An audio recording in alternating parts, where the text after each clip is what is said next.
ഒരു ക്യാരക്ടറിനെ കയ്യിൽ കിട്ടിയാല് അതിനെ അക്കാഡമിക്കലായിട്ട് അനലൈസ് ചെയ്ത് പെർഫോം ചെയ്യുന്ന ഒരു പെർഫോമർ ആണ് മമ്മൂക്ക എന്നാണ് അടൂർ ഗോപാലകൃഷ്ണൻ മമ്മൂക്കയെ കുറിച്ച് ഒരു ഇന്റർവ്യൂല് പറഞ്ഞത്.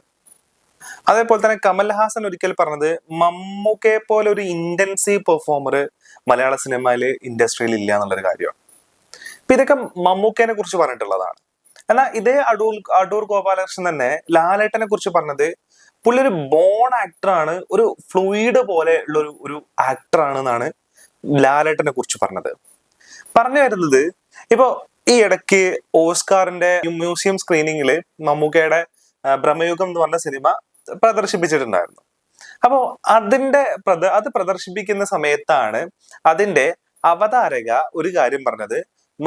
മമ്മൂക്കേനെ ഇൻട്രൊഡ്യൂസ് ചെയ്യില്ല, ആ സിനിമന്റെ ഒരു ഇൻട്രൊഡക്ഷൻ കൊടുക്കുന്ന സമയത്ത് പറഞ്ഞത് മോളിവുഡ് ലെജൻഡ് മമ്മൂക്ക എന്ന് പറഞ്ഞൊരു സാധനം ചെയ്തത്. അപ്പൊ അത് സോഷ്യൽ മീഡിയയിൽ വൈറൽ ആവുന്നുണ്ട്. ഞാനും അതിനെക്കുറിച്ച് ഒരു വീഡിയോ ചെയ്തിട്ടുണ്ട്. പക്ഷെ ഈ കണ്ടന്റിന്റെ ഒക്കെ താഴെ പോയി നമ്മൾ നോക്കുകയാണെന്നുണ്ടെങ്കിൽ നമുക്കൊരു കാര്യം മനസ്സിലാക്കാൻ പറ്റും.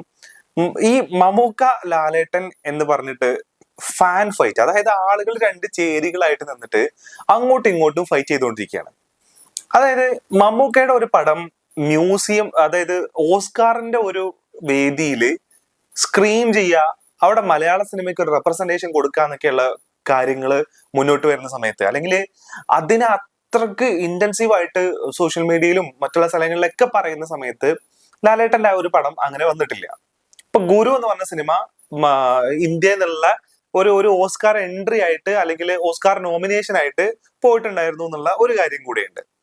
അപ്പൊ ഇവിടെ നടക്കുന്ന ഒരു ഫൈറ്റിന്റെ ബേസ് എന്ന് പറയുന്നത് മമ്മൂക്ക ഇങ്ങനെയൊക്കെ ആണെന്നുണ്ടെങ്കിലും പക്ഷെ മാർക്കറ്റില് കോടികൾ കളക്ട് ചെയ്യുന്നത് ലാലേട്ടന്റെ പടങ്ങളാണെന്ന് പറഞ്ഞിട്ടാണ് വേറൊരു ഓപ്പോസിറ്റ് സൈഡിൽ നിൽക്കുന്നത്. ശരിക്ക് ഇങ്ങനെ ഒരു കമ്പാരിസൺ നടത്തേണ്ട ആവശ്യമുണ്ടോ? ഇല്ല അല്ലെ? അതിനകത്തൊരു കമന്റ് ഞാൻ കണ്ടത് തന്നെ ഭയങ്കരമായിട്ട് ആകർഷിച്ച ഒരു കമന്റ് ആണ്. അതായത് ഈ പറഞ്ഞ ഫാൻസ് ഫൈറ്റ് ചെയ്യും, പക്ഷെ ലെജൻസ് ഫൈറ്റ് ചെയ്യത്തില്ല എന്ന് പറഞ്ഞ സാധനം അത് കറക്റ്റ് ആണ്. അപ്പോ അത് കറക്റ്റ് ആണെന്ന് പറയാനുള്ള റീസൺ ആണ് ഞാൻ ആദ്യമേ പറഞ്ഞത്.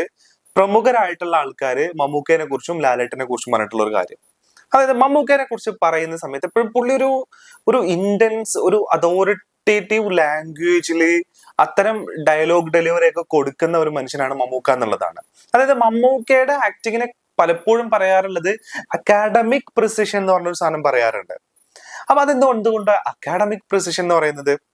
അതായത് മമ്മൂക്ക ഒരു ബോൺ ആക്ടർ ആണ് എന്നുള്ളത് ആരും എവിടെയും പറയുന്നില്ല. പുള്ളി ഒരു ബോൺ ആക്ടർ അല്ല, പുള്ളി ഗ്രാജുവലി ഡെവലപ്പ് ചെയ്ത് വന്നിട്ടുള്ള ഒരാളാണ്.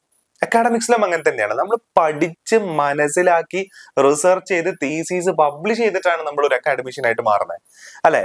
അതേപോലെ തന്നെയാണ് മമ്മൂക്ക. അതായത് പഠിച്ച് ആ ക്യാരക്ടറിന് എന്തൊക്കെയാണ് വേണ്ടത് എന്നുള്ളതൊക്കെ മനസ്സിലാക്കി ഒരു പ്രിസിഷനോട് കൂടെ അവതരിപ്പിക്കുന്ന മനുഷ്യനാണ് മമ്മൂക്ക. ഇത് പേരൻപിന്റെ ഡയറക്ടറും പറഞ്ഞിട്ടുണ്ട്. പേരൻപിന്റെ ഡയറക്ടർ പേരൻപ് എന്ന് പറഞ്ഞ സിനിമയുടെ കഥ മമ്മൂക്കയുടെ അടുത്ത് പറഞ്ഞപ്പോ അന്ന് മുതൽ മമ്മൂക്ക ക്യാരക്ടറിനെ പഠിക്കാൻ തുടങ്ങില്ല, അല്ലെങ്കിൽ ആ ക്യാരക്ടർ ആയി എന്നുള്ളൊരു കാര്യം പുള്ളി പറയുന്നുണ്ട്. അപ്പൊ അങ്ങനെ ക്യാരക്ടറിൽ വർക്ക് ചെയ്യുന്ന ഒരാളാണ് മമ്മൂക്ക എന്ന് പറയുന്നത്. പക്ഷെ ലാലേട്ടൻ അങ്ങനെയല്ല. ലാലേട്ടൻ വളരെ ഫ്ലൂയിഡ് ആണ്, ബോൺ ആക്ടർ ആണ്. പുള്ളിക്ക് അക്കാഡമിക് പ്രിസിഷന്റെ ആവശ്യമില്ല. കാരണം പുള്ളിക്ക് ക്യാരക്ടറിനെ കിട്ടിയാൽ തന്നെ മമ്മൂക്കയും ലാലേട്ടനും തമ്മിലുള്ള വേറൊരു വ്യത്യാസം എന്ന് പറയുന്നത് ഇംപ്രൂവൈസേഷൻ സ്കില്ലാണ്. ലാലേട്ടന്റെ ഇംപ്രൂവൈസേഷൻ സ്കില്ലാണ്. അതായത് ക്യാരക്ടറിനെ ഇൻസ്റ്റന്റ് ആയിട്ട് പിക്ക് ചെയ്യാനും ആ ക്യാരക്ടറായിട്ട്, അതായത് ഒരു സെക്കൻഡിൽ ക്യാരക്ടറായിട്ട് മാറാനും ട്രാൻസ്ഫോം ചെയ്യാനും അതിനെ അനായാസം അതിനെ ലിഫ്റ്റ് ചെയ്യാനും പറ്റുന്ന ഒരു ക്യാരക്ടറാണ് ലാലേട്ടൻ എന്നുള്ളതാണ്. അപ്പൊ ഇത് രണ്ടുമാണ് മേജർ ഡിഫറൻസ്. അതായത് ഇപ്പൊ ഹൃദയപൂർവ്വം എന്ന് പറഞ്ഞ സിനിമയുടെ ഒരു മേക്കിംഗ് വീഡിയോ വന്നിട്ടുണ്ടായിരുന്നല്ലോ, നമ്മുടെ സംഗീത് പ്രതാപിന്റെ കൂടെയുള്ള ഒരു വീഡിയോ. അതായത് അവർ ഹോസ്പിറ്റലിലുള്ള ഒരു സീനാണ് അതിനകത്ത്. അതായത് സംഗീതിനെ പിടിച്ചിട്ട് സംഗീതിന്റെ ആ മാല കയ്യിൽ പോരും, എന്നിട്ട് ഇവർ നടന്നു പോകുന്ന സമയത്ത് ലാലേട്ടൻ ആ മാല എറിയും. ആ മാല എറിയുന്ന സമയത്ത് സംഗീതിനോട് പറയുന്നത് അതും കൂടി എടുത്തിട്ട് വാ എന്ന് പറയുന്നുണ്ട്. അതൊരു ഇംപ്രൂവൈസേഷൻ സ്കില്ലാണ്. അപ്പൊ ഈ ഇംപ്രൂവൈസേഷൻസ് എപ്പോഴും സെറ്റിൽ നടക്കാറ് പലപ്പോഴും സിനിമ റിലേറ്റഡ് ആയിട്ടുള്ള വൃത്തങ്ങളുമായിട്ട് നമ്മൾ നിന്ന് സംസാരിക്കുന്ന സമയത്ത് നമുക്ക് മനസ്സിലാവുന്ന ഒരു കാര്യം ലാലേട്ടനാണ് ഇത്തരം ഇംപ്രൂവൈസേഷൻസ് കൊണ്ടുവരുന്നത് എന്നുള്ളതാണ്. പക്ഷേ ക്യാരക്ടറിനെ അക്കാഡമിക് പ്രിസിഷനോട് കൂടെ അവതരിപ്പിക്കുന്നത് പലപ്പോഴും മമ്മൂക്കയാണെന്നുള്ളതാണ്. അപ്പൊ രണ്ട് ഈ രണ്ട് ലെജൻസിനും കിട്ടുന്ന കഥാപാത്രങ്ങളും ഈ രണ്ട് ലെജൻസിലേക്കും എത്തുന്ന സിനിമകളും ആ തരത്തിലുള്ള തന്നെ ആയിരിക്കും എന്നുള്ളതാണ്. ഇപ്പൊ ഒരു എക്സാമ്പിൾ പറയുകയാണെന്നുണ്ടെങ്കിൽ നമ്മള് വടക്കൻ വീരഗാഥയിലെ ചന്തു എന്ന് പറയുന്ന കഥാപാത്രം. ചന്തു എന്ന് പറഞ്ഞ കഥാപാത്രത്തെ നമ്മൾ എടുക്കുകയാണെന്നുണ്ടെങ്കിൽ ചന്തു ഒരു ഹീറോ ആണോ എന്ന് ചോദിച്ചു കഴിഞ്ഞാൽ ചന്തു ഹീറോ അല്ല. എന്നാൽ വില്ലൻ ആണോ എന്ന് ചോദിച്ചു കഴിഞ്ഞാൽ വില്ലനും അല്ല. ഒരു ഗ്രേ ഒരു ഇതിൽ നിൽക്കുന്ന ഒരു കൈൻഡ് ഓഫ് ക്യാരക്ടർ ആയിട്ടാണ് അതിനകത്ത് ചന്തു വരുന്നത്. അപ്പൊ ചന്തുവിന്റെ സാഹചര്യങ്ങൾ കൊണ്ട് തന്നെ ചന്തു പലപ്പോഴും കുറച്ച് സബ്മിസീവ് ആയിട്ട് നിൽക്കുമെങ്കിലും അയാളത് പുറത്ത് വരുന്ന ഒരു സംഭവമുണ്ട്. അപ്പൊ അത് ജഗതി ഒരു സമയത്ത് ജഗതി ഒരു സ്പീച്ചിൽ പറഞ്ഞിട്ടുണ്ട്, മമ്മൂക്ക എന്ന് പറയുന്നത് ഈ തരത്തിലുള്ള യുഗപുരുഷന്മാരെ അവതരിപ്പിക്കുന്നതിൽ അത്രയേറെ കഴിവുള്ള ഒരു കഥാപാത്രം അത്രയേറെ കഴിവുള്ള ഒരു നടൻ വേറെ ഇല്ല എന്നുള്ളതാണ്. ശരിയാണ്. ഈ പറയുന്ന വടക്കൻ വീരഗാഥ എന്ന് പറഞ്ഞ സിനിമയെ നമ്മൾ എക്സാമ്പിൾ ആയിട്ട് എടുക്കുന്ന സമയത്ത് നമുക്കത് കാണാൻ പറ്റും. ഇപ്പൊ നിങ്ങൾ ഒന്ന് റീപ്ലേസ് ചെയ്ത് ചിന്തിച്ചു നോക്ക്. ഇപ്പൊ ലാലേട്ടനെ ചന്തുവിന്റെ ആ ഒരു പ്ലേസിൽ വെച്ചിട്ട് ഇരുമ്പാണി തട്ടി മുളയാണി വെച്ച് പൊൻകാരം കൊണ്ട് ചുരുക വളക്കാൻ കൊല്ലന് ആ ഒരു ഡയലോഗ് പറയുന്നൊന്ന് ആലോചിച്ച് നോക്കിയേ, ലാലേട്ടനെ റീപ്ലേസ് ചെയ്തിട്ട്. പറ്റത്തില്ല. കാരണം അതായത് മസ്കുലർ മെൻ എന്ന് പറയാൻ പറ്റില്ല, യുഗപുരുഷന്മാരെ അവതരിപ്പിക്കുന്നതില് പ്രാവീണ്യം ഉള്ളത് അല്ലെങ്കിൽ അത്തരം ക്യാരക്ടർ അത്തരം ഹെവിനെസ്സിനെ എടുക്കാൻ എപ്പോഴും ഷോൾഡർ വെയിറ്റ് ഉള്ള ഒരാൾ എന്ന് പറയുന്നത് മമ്മൂക്ക തന്നെയാണെന്നുള്ളതാണ്. എന്നാൽ നമുക്ക് നേരെ തിരിച്ചു നോക്കാം. നമുക്ക് ഇപ്പൊ കിരീടത്തിലെ ലാലേട്ടൻ ചെയ്തിട്ടുള്ള ക്യാരക്ടർ, അതായത് ഇമോഷൻ, ആ കൈൻഡ് ഓഫ് ഇമോഷനെ പബ്ലിക് പ്ലേസിൽ അങ്ങനെ കരയാൻ ആ ഇമോഷനെ കൊണ്ടുവരാൻ മമ്മൂക്കക്ക് പറ്റുമോ?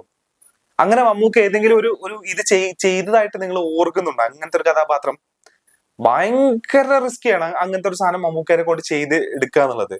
ആ ഒരു കൈൻഡ് ഓഫ് ഒരു ഫ്ലൂയിഡിറ്റി ഉണ്ട്. അല്ലെങ്കിൽ അങ്ങനത്തെ സോഷ്യൽ സ്ട്രക്ചറിൽ നിൽക്കുന്ന കഥാപാത്രങ്ങളെ ഡീൽ ചെയ്യാനുള്ള മമ്മൂക്കയുടെ ലിമിറ്റേഷൻസ് ഉണ്ട് എന്നുള്ളതാണ്. അപ്പൊ ഇങ്ങനെ റീപ്ലേസ് ചെയ്യാൻ പറ്റത്തില്ല എന്നുള്ളതാണ്. അപ്പൊ ഫാൻ ഫൈറ്റ് എന്ന് പറയുന്നത് ആക്ച്വലി ഭയങ്കര ബ്ലണ്ടർ സാധനമാണ്. മമ്മൂക്ക മോഹൻലാൽ എന്ന് പറയുന്ന രണ്ട് ലെജൻസിനെ വെച്ചിട്ട്.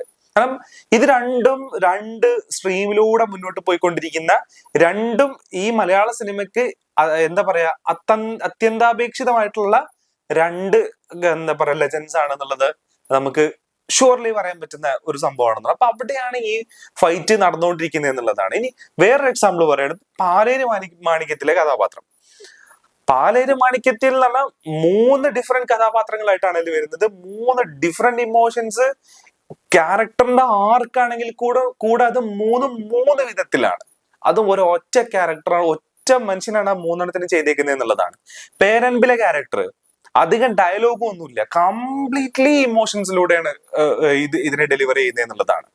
അതേപോലെ തന്നെ ലാലേട്ടനെ കുറിച്ച് സത്യനന്ദിക്കാട് ഒരു പ്രാവശ്യം പറഞ്ഞത്, പുള്ളിക്ക് എന്താ പറയാ സൈലൻസിലൂടെ, അതായത് എങ്ങനെ അതിനെ പറയാ, പുള്ളിക്ക് മിണ്ടാണ്ട് അഭിനയിക്കാൻ പറ്റും എന്നുള്ളതാണ്. പുള്ളിയുടെ എക്സ്പ്രഷൻസ് അഭിനയിക്കും എന്നുള്ളത്, പുള്ളിയുടെ ഫേസ്, പുള്ളിയുടെ നോട്ടം ഒക്കെ അഭിനയമായിരിക്കും എന്നുള്ളതാണ്. അതിന്റെ ഒരു എക്സാമ്പിൾ ആയിട്ട് നമുക്ക് പറയാൻ പറ്റുന്നത് ദൃശ്യം എന്ന് പറഞ്ഞ സിനിമയാണ്. ഓവറായിട്ടുള്ള ഇമോഷണൽ കൈൻഡ് ഓഫ് സാധനങ്ങളോ, അതായത് ഈ പറഞ്ഞ കുറച്ചും കൂടെ ലൗഡഡ് ആയിട്ടുള്ള ഇമോഷൻസ് അതിനകത്ത് വരുന്നില്ല. അല്ലെ, ജോർജ് കുട്ടി എന്ന് പറയുന്ന കഥാപാത്രം എല്ലാം ഉള്ളിൽ ഒതുക്കി നിൽക്കുന്ന ഒരു കഥാപാത്രമാണ്. ഒതുക്കി സ്ട്രോങ് ആണ് അയാള്. പക്ഷെ അയാൾ ഇമോഷണലി കുറച്ച് വൾണറബിളും കൂടിയാണ്. പക്ഷെ ആ ഒരു വൾണറബിലിറ്റി ഉണ്ടല്ലോ, അതൊരിക്കലും നമുക്ക് എന്ത് ചെയ്യാൻ പറ്റില്ല, ലൗഡായിട്ട് ആ സിനിമക്കകത്ത് നമുക്ക് കാണാനേ പറ്റത്തില്ല. ചെറിയ ചെറിയ നുവാൻസസ്, ചെറിയ ചെറിയ കണ്ണിന്റെ മൂവ്മെന്റ്സ്, ചെറിയ ചെറിയ ഫേസിലുള്ള മസിൽസിന്റെ മൂവ്മെന്റ്സ്, ഇത്തരം സാധനങ്ങൾ വെച്ചിട്ടാണ് പുള്ളി ആ കഥാപാത്രത്തിനെ ബിൽഡ് ചെയ്തേക്കുന്നത്, അതിനെ ഡെലിവർ ചെയ്തേക്കുന്നത്. അതിലുള്ള ഡയലോഗ്സ് ശ്രദ്ധിച്ചാൽ നിങ്ങൾക്ക് ആ സാധനം മനസ്സിലാക്കാൻ പറ്റും. ഭരതം എന്ന് പറഞ്ഞ സിനിമയിലെ ഭരതത്തിന്റെ ക്ലൈമാക്സ് നിങ്ങൾ നോക്കി കഴിഞ്ഞാൽ നിങ്ങൾക്ക് മനസ്സിലാക്കാൻ പറ്റും. ഒരു കോൺസേർട്ട് ആണ്. അതായത് ആ കോൺസെർട്ട് അത് കണ്ടാൽ തന്നെ നമുക്ക് മനസ്സിലാക്കാൻ പറ്റും പുള്ളിയുടെ ഒരു റേഞ്ച് എന്താണെന്നുള്ളത്. കമലദളം എന്ന് പറഞ്ഞ സിനിമ നമ്മൾ ലാലേട്ടനെ നോക്കുകയാണെങ്കിൽ കമലദളത്തില് ക്ലാസിക്കൽ പെർഫോമർ ആയിട്ട് അത്ര ബോഡി ഫ്ലൂയിഡ് ആയിട്ടാണ് പുള്ളി അതിനകത്ത് അഭിനയിച്ചേക്കുന്നത് എന്നുള്ളതാണ്. മമ്മൂക്കാനെ ഒന്ന് റീപ്ലേസ് ചെയ്ത് നോക്കിയേ, മമ്മൂക്കക്ക് ജന്മം ഉണ്ടെങ്കിൽ ചെയ്യാൻ പറ്റത്തില്ല അങ്ങനത്തെ ക്യാരക്ടർ. അപ്പൊ ഇങ്ങനെ വ്യത്യാസമുണ്ട്. പഴശ്ശിരാജായിട്ട് നമുക്ക് ലാലേട്ടനെ കാണിക്കാൻ പറ്റുമോ? പറ്റത്തില്ല. അപ്പൊ ഇത് രണ്ട് സ്ട്രീമാണ്.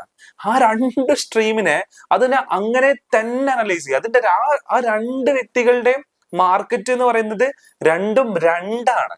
അവിടെ നമുക്ക് ഈ കോടികളുടെ കണക്ക് വെച്ചിട്ട് നമുക്ക് ബാലൻസ് ചെയ്യാനോ തൂക്കി നോക്കാനോ നമുക്ക് പറ്റത്തില്ല എന്നുള്ളതാണ്. ആ തൂക്കി നോക്കലാണ് സത്യത്തില് മലയാള ഇൻഡസ്ട്രിയിൽ ഫാൻസ് ഇപ്പൊ ചെയ്തുകൊണ്ടിരിക്കുന്നത് എന്നുള്ളതാണ്. അത് അട്ടർ ഒരു ബ്ലണ്ടർ ആയിട്ടുള്ള ഒരു കാര്യമാണ് എന്നുള്ളതാണ് എനിക്ക് പറയാനുള്ളത്.